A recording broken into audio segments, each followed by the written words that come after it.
Quand je suis arrivé ici, j'ai pas de souvenirs, j'étais môme, j'avais 2 ans. Donc forcément, les souvenirs que j'ai sont des souvenirs qui sont des souvenirs en pointillés. Je me souviens de mes parents, je me souviens du fait que tout d'un coup on a déménagé ici en brousse.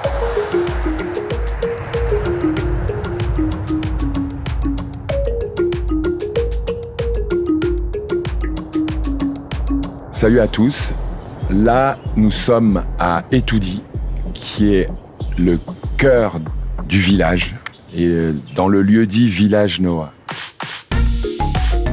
Yannick Noah est né à Sedan en 1960 d'un père footballeur et d'une mère institutrice et fan de basket. En 1962, la famille s'installe au Cameroun.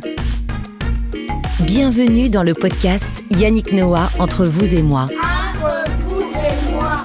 Une saga exceptionnelle en 10 épisodes. Épisode 1, mes racines africaines. Papa voulait pas venir en brousse parce que quand tu es africain à l'époque et encore ici, l'objectif c'est de partir en Europe ou à l'étranger pour pouvoir faire ta vie et puis renvoyer de l'argent à la famille. Et pour papa, le retour ici avec ses blessures, ses doubles fractures, à la fois jambe droite, jambe gauche et ensuite bassin, revenir à 26 ans ici, habiter en ville, c'était quand même pas mal. Mais revenir au village, c'était un peu la loose. Mais maman adorait justement. Maman trouvait que c'était merveilleux de pouvoir vivre tout d'un coup, tant qu'à faire venir en Afrique avec son chéri camerounais, autant aller jusqu'au bout. Et maman adorait cet endroit. Et on a construit cette maison. Et je me souviens des discussions de papa et maman à la maison, en disant « Oh là là, mais il va falloir qu'on prenne un crédit. » Parce que la maison coûtait à l'époque 1 100 000, c'est-à-dire 1 600 €. C'était un budget improbable. Donc en fait, on a construit cette maison dans le village, ici. Et bien sûr, pendant 5-6 ans, on n'avait pas d'électricité. Donc on allait puiser de l'eau dans la rivière. À l'époque, on pouvait boire l'eau des rivières. Donc on allait chercher l'eau de la rivière. On n'avait pas d'électricité. On s'éclairait à la lampe à pétrole. Et maman trouvait ça merveilleux. Et en fait, avec le temps, papa a apprécié ça. Et du coup, papa est devenu dingue de cet endroit. Et c'est marrant, la vie. Il a fallu que ce soit la Française blanche qui donne le goût du pays au milieu de la ville. Voilà. C'était un peu la volonté du grand-père, du patriarche, et de mon papa par la suite, papa. C'était de conserver cet endroit. Et c'était une très bonne idée. Et voilà, il y a de la nature. On est au milieu presque d'un ghetto. Tant bien même, on a une vue incroyable sur toutes les différentes collines de Yaoundé, parce que Yaoundé, c'est une ville, on est à 800 mètres d'altitude. Donc il y a des collines. Et là, on est en haut d'une colline. Et donc, de là où on parle, on a la vue sur, à ma droite, le palais présidentiel, les différentes collines, le mont Fébé, toutes les collines, et puis au loin, toute la ville qui nous entoure et qu'on voit jusqu'à perte de vue, mais dans un oasis de verdure, de nature, cher à papa, quoi, parce que quasiment tous les arbres qui ont été plantés là dans l'endroit, c'est papa qui a planté tout ça. Donc, ils sont tous là quand même, ils sont tous... Ils avaient joué la Coupe des Tropiques. Donc c'était des équipes, c'était 8 équipes de l'Afrique de l'Ouest. Et le Cameroun avait gagné. Donc maman a été championne de la Coupe des Tropiques. D'où voilà ce lien avec le basket aujourd'hui, où l'équipe, même notre équipe du club, s'appelle l'équipe Marie-Claire Noah. Donc c'est des souvenirs d'enfance, et je dois avoir, là quand je te parle de ces souvenirs-là, j'avais 5-6 ans.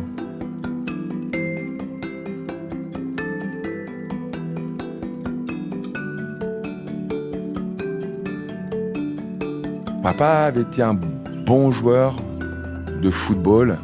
J'ai découvert ça très très tard. On me posait des questions en me disant « Ah, donc toi tu vas être joueur de tennis, mais pourquoi t'as pas joué au foot ?» Parce que ton père était joueur de foot. Et là, d'un coup, je me suis rappelé qu'effectivement, à la maison, il y avait la Coupe de France, au salon.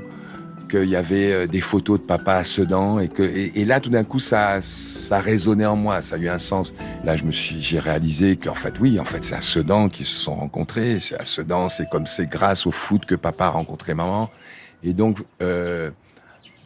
à travers le foot, je suis né grâce à la carrière que papa a eue à Sedan. On allait en vacances à Aiglemont dans la banlieue de Charleville. Nous, on était enfants, nous on rêvait, gamin. Nous, arrivés du Cameroun, nous fait chaud tout le temps. Tout d'un coup, il faisait froid. On devait mettre un blouson. C'est la fête, quoi. Les fraises des bois, les groseilles à maquereau, faire des cabanes de fougères. Nous, c'était pour nous le paradis, quoi. Les Ardennes, c'était le paradis. Et c'est encore le paradis parce qu'il y a des lieux comme ça en France avec le temps. Je me dis des lieux méconnus. Je sais pas, la Meuse, c'est merveilleux. Les Ardennes, que ce soit les Ardennes françaises forcément, belges évidemment, mais c'est merveilleux.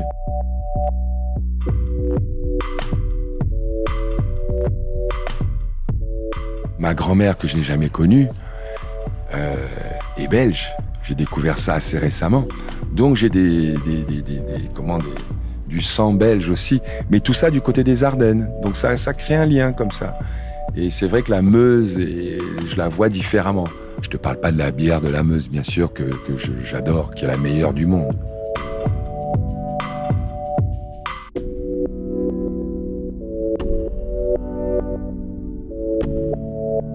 Je me suis jamais dit dans mon enfance, oh là là, c'est formidable, mon papa est black, maman est blanche. Je suis né comme ça, moi, je suis né dans un environnement, on était en famille avec mes sœurs, on était toujours ensemble. Tout ce qui nous arrivait était naturel. On vivait ici le temps de l'année scolaire. Maman, on était au rythme de l'année scolaire, puisque maman était prof de français. Et puis on partait en France passer des vacances. Donc pour moi, tout ça était naturel. Parce que tant bien même il y aurait eu des situations positives ou négatives, mes parents avaient déjà préparé le terrain. C'est-à-dire que oui, quand maman est arrivée ici, mon grand-père, la famille, oh là là, tu nous ramènes une blanche. Il y avait une petite tension. Mais maman était enceinte. Et quand je suis né et que j'étais un garçon, donc j'étais le premier Noah de ma génération. Et là, ça a tout bouleversé. Je dois dire aussi que ma grand-mère, ma Mangon, elle était... elle a accepté maman dès la première seconde. C'est-à-dire que maman avait un appui avec ma grand-mère. Et du coup, ça l'a beaucoup aidé. Mais le jour où maman a accouché d'Yannick, un garçon, alors là, tout d'un coup, tout le monde était d'accord. Et donc, j'ai pris le deuxième nom de mon grand-père, donc Simon comme mon grand-père. Et là, tout d'un coup, tout ça a été accepté. Mais moi, j'ai vécu ce métissage de manière naturelle, avec forcément pas mal d'humour.